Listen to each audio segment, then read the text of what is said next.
So we're talking about word problems. There will be at least 2 money problems, 1 mixture problem, 1 geometric problem, and 1 variation problem, both in multiple choice and longhand portion.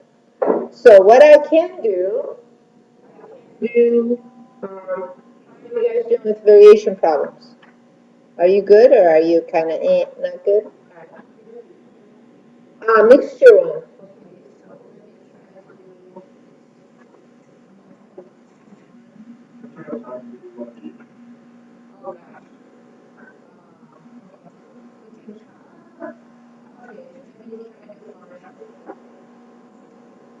I'll give you the page number and you can get it from your book.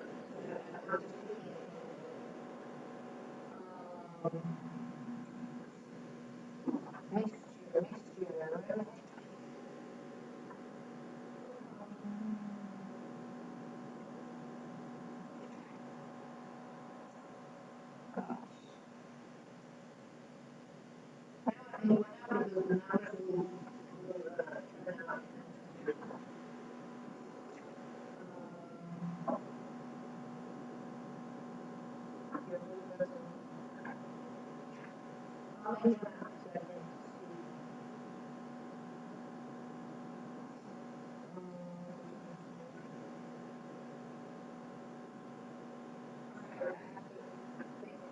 So let's say mixture problem. That's what you guys have. I'm going to paraphrase it. Let's say you have a mixture percent solution. Let's say antifreeze or something. And then you have another one, 4%. Okay, and I don't know how much I have, but I just take these 2 guys and put them in a big thing. Both of them. All right. And that big thing is like, let's say 10 liters. Okay, and I don't know how much of it I'm taking from 2% and 4%, but I want to make this thing like, I don't know, 3.5%. Okay, I'm kind of diluting the 4%. Mixture problems are going to be set up. One equation is going to be volume related.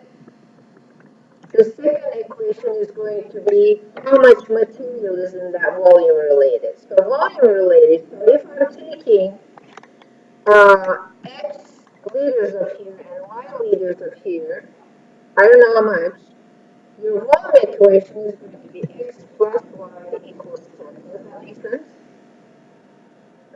The second equation is going to be the material, or whatever, like antifreeze or acid or whatever. Okay, the material itself. Now, the antifreeze, let's see if it's antifreeze, from the first container, if I have X liters and it's 2%, is going to be this much, 0.02 times X. That's how much antifreeze you're going to get from the first container. How much are you going to get from the second container? 0.04 times Y. That's how much you're going to get from the second container. Well, I'm putting both containers in the third container. And how much antifreeze do I have there? You have 10 liters. I know that volume, and I want it to be 0.035. So look, you have one equation, another equation, and X and Y, you have to solve that. You know how to solve those 2 by 2. This is beginning algebra level. So you guys can do this problem. One way to do this is to multiply everything by 100 and get rid of those decimals because they are not that easy. What are you asking me? Are you? 3.5%. Okay, so that would be 3.5. And then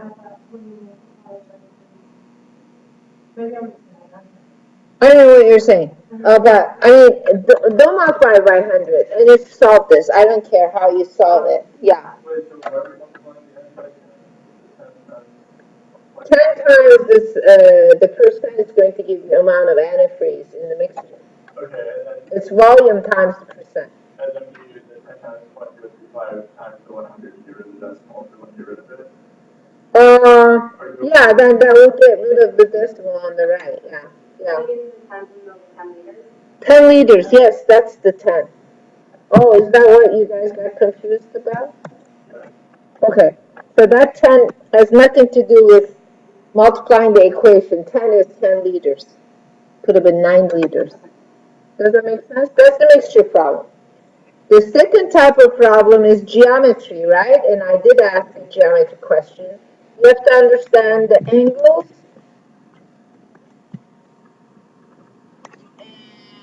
perimeter, and surface area and volume. You have to understand that, yeah. Oh, you do? Okay. If you had it real quick, and then... In triangle ABC, the measure of angle B is 44 degrees. Okay, let's say this is A, B, and C. Yeah. Okay.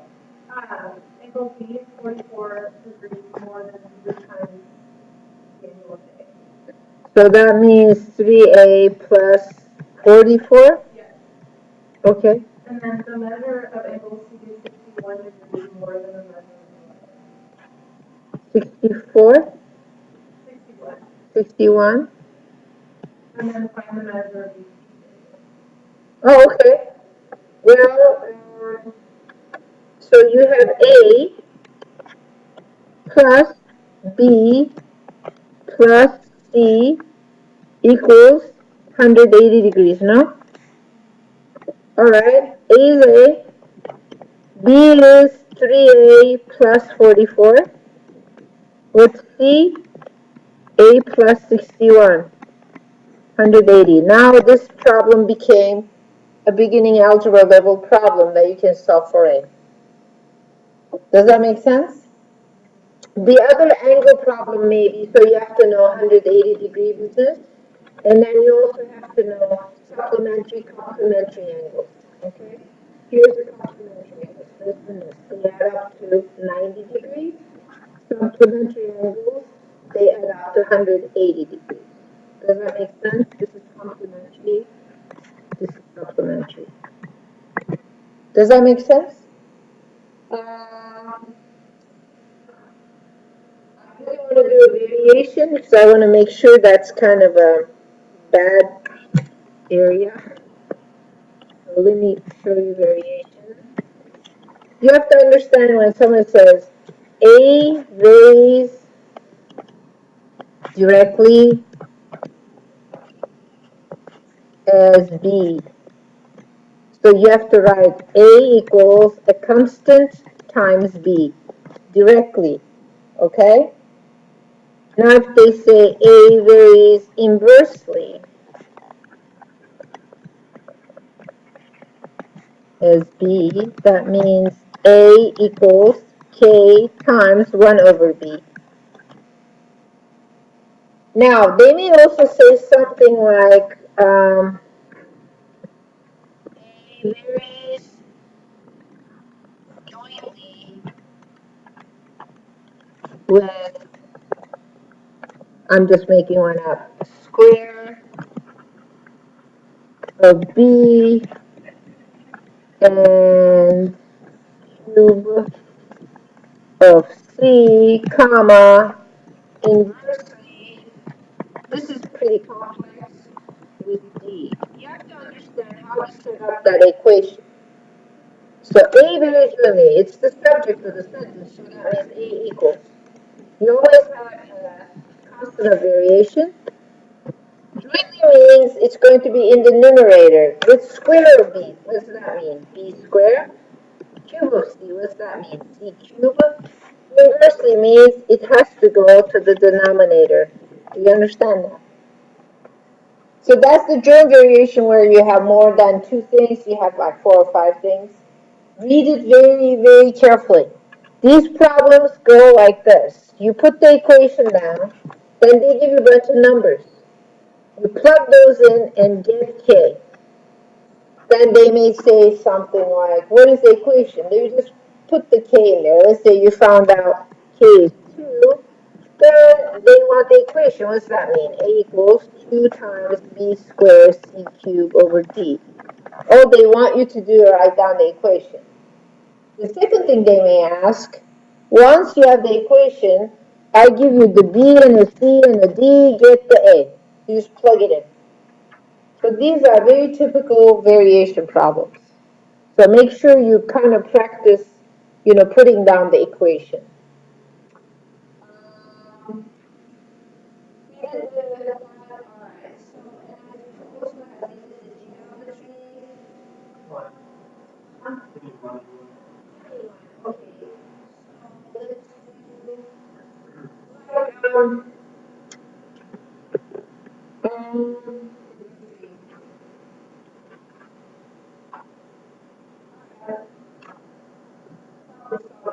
I'm just looking at the money one, like page 125 from your book, problem 61, money one, okay? It says, New York City taxis charge $3. Gosh, I don't know what year that was. Plus 40 cents per 40 cents per 1/5 mile for peak fares. How far can Ralph travel if he has spent $17.50? So this is how much he spent. So he's gonna pay $3 no matter what. Are you with me? That's what they say. Okay. You're saying for 1/5 mile? 1/5 mile. So I don't know how many 1/5 miles he's going to travel. So that's your x. Okay. So 0.4 times 1/5 mile. But I don't know how many 1/5 miles. So that's your x. Just write that down. X is the number of 1/5 miles. So what does that mean? If it is like, if x turns out to be 5, how much did he travel? 5 times 1/5, he traveled only 1 mile. That's a money problem. Or I may have another problem that is kind of like, how much do you have in your pocket? We can try to find,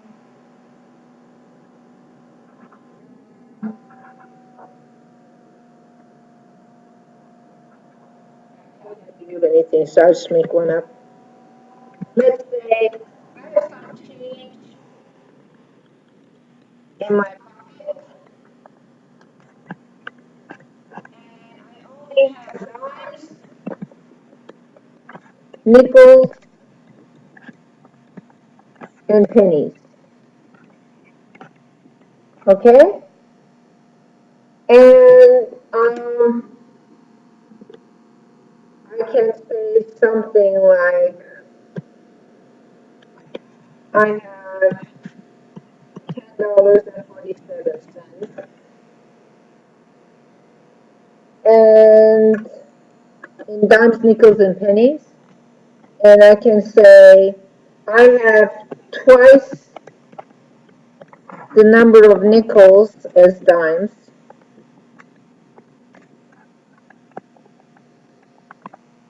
And then you can say, I have, so you need one more thing. So let's try to figure out this 1047 part. I changed this to cents first. So you have 1047 in cents.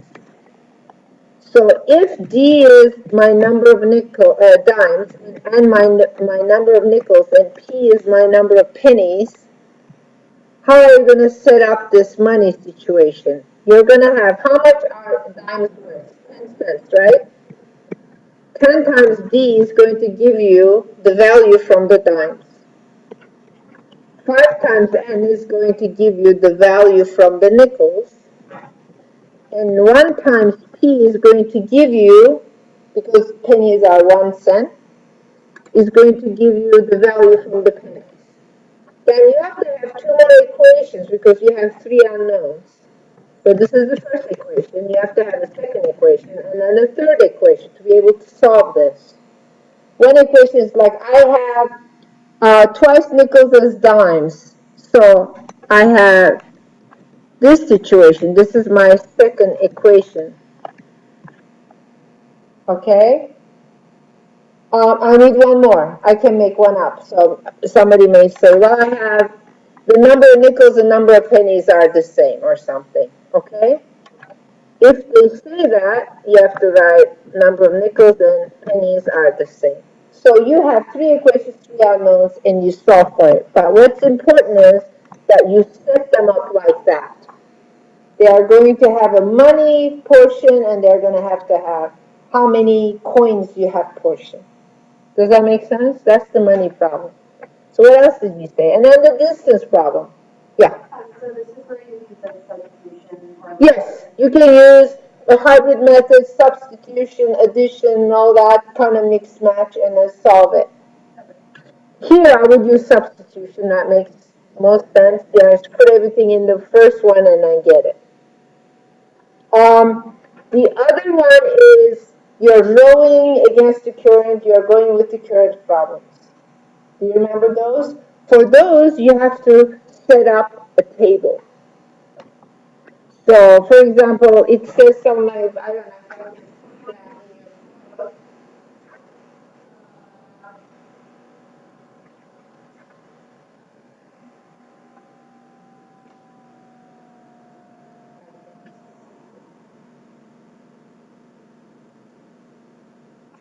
Okay, I just make one up. They will say something like this. You're going with the current.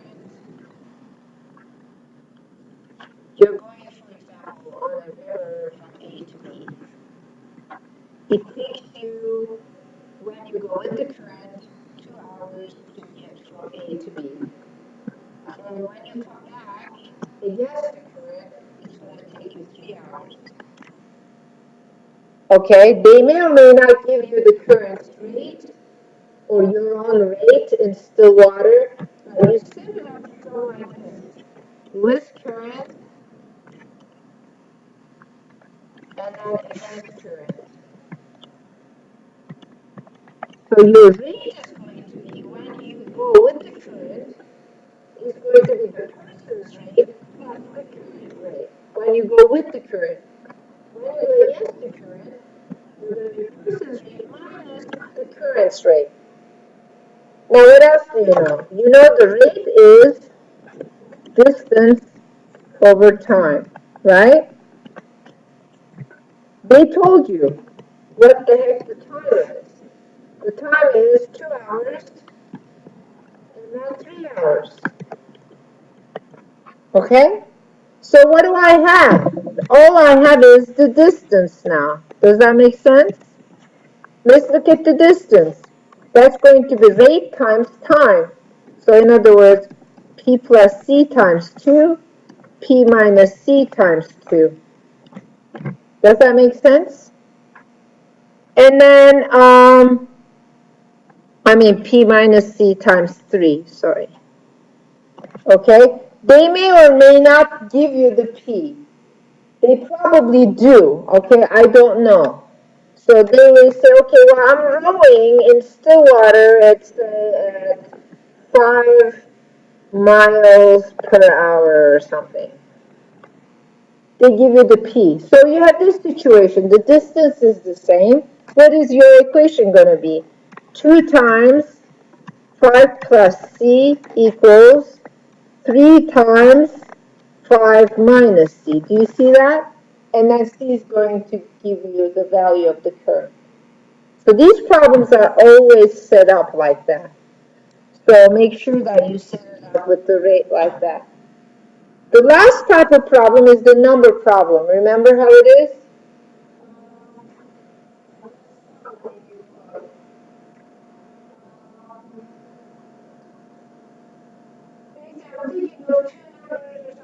So let's say they are saying number problems. I have 2 consecutive odd numbers. When they say that, consecutive means one after another. So you just know that the first one is going to be x, the next one is going to be x plus 2. Because odd numbers are off by 2. 1, 3, 5. And they may say the sum of two consecutive odd numbers. Okay. They say sum is 8. So what's your equation? The first one is x, the next one is x plus 2, and that has to be 8. Can you do that problem? Of course. 2x plus 2 is 8, 2x is 6, x is 3. First number is 3, next number is 5. 5 plus 3 is 8. That